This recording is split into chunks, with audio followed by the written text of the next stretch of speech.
จ้าข้าพเจ้าต้องดังกว่านี้เนาะขอมอบผลงานเพลงนี้เด้อช่วยบรรเทาช่วยแบ่งเบาความทุกข์ความโศกเนาะของพี่น้องที่ประสบอุทกภัยทางภาคใต้ของเราเด้อขอส่งเพลงใจฝากไปถึงสาวพี่น้องเห็นข่าวจนน้ำตานองพี่น้องลำบากสุดแสนภาคใต้ของลาวเป็นข่าวไปทั่วแดน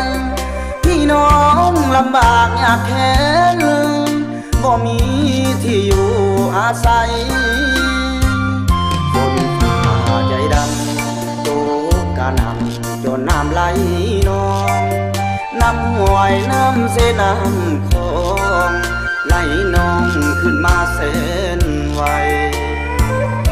ทรัพย์สินที่มีหายหนีไปกับน้ำไหลเอาตัวเกือบสิบ่อยน้ำมันไหลขึ้นท่วมเฮือนสามพี่น้องหลายบ้านหลายเมืองขาดที่อาศัยจนน้ำตาไหลหัวใจแสนทรมานอุ้มเอาลูกน้อย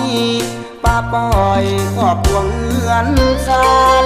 หอบเครื่องนี้ออกจากบ้านด้วยความสะท้านหวั่นไหวขอส่งเพลงใจฝากไปให้ทุกทั่วหน้าไปสวยเจ้าเสียน้ำตาด้วยความโศกาอะไร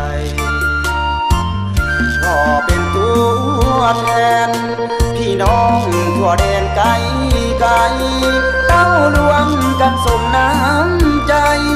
ส่งไปให้ภาคใต้ของลาว